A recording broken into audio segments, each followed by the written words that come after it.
Hey everybody, welcome back to the iPath YouTube channel. My name is Max, and today we're going to be talking more about photos. In our last video, we talked about the standard photos that have to be taken on just about every single auto damage appraisal. You might have watched that last video and wondered, why aren't they taking any photos of the damage? Isn't that important too? And the answer is absolutely. In fact, it's so important we wanted to do a whole nother video talking about it and give you the best tips to really truly show the damage. Because remember, you're painting a picture, you're telling a story to someone that may be hundreds of miles away. You're trying to show them exactly what happened and make sure they see everything that you're seeing. Without any further ado, let's get into it.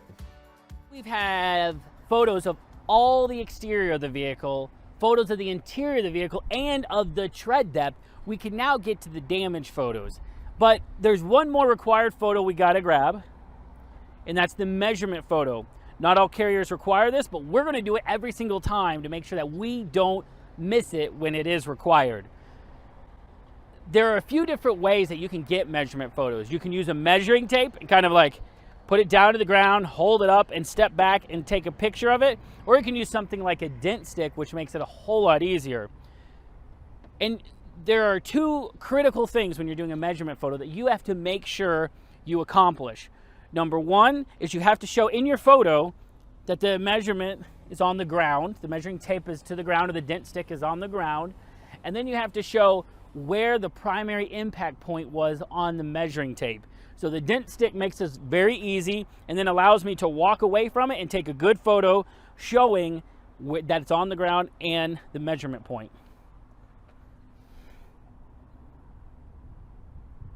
Now that we got the measurement out of the way, we can now get pictures of the area of damage. Now, it's pretty easy to get absorbed into the damage and just start snapping photos and kind of forget what you've taken pictures of. So I always recommend a process to everything you do. And my process, and the process that I hope that you're gonna follow, is that you first focus on the area of damage by taking 3 photos of each area of damage. So if you have damages here and at the back, you get 3 photos of each area of damage and then specifics of that area of damage. Let me show you what I'm talking about. First off, we're going to look at the area of damage and just take a picture straight on. Then we're going to step to the right and take one at a little bit of an angle,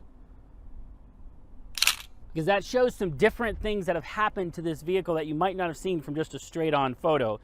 And then we're going to take one a little bit to the left.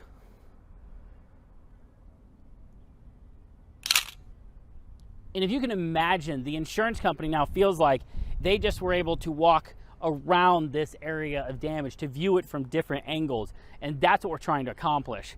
Now that we've got the area of damage photographed, we need to point out the specifics to make sure whoever's viewing these photos sees the damages that we see. Even if we think it's apparent in the other photos, we have to still make sure they see it. So we're gonna use our finger to point out specific things. So in this example, we have this flare that is damaged. We have this fender that is damaged. We have this bumper that has damage on it. We have a spoiler down here that is damaged.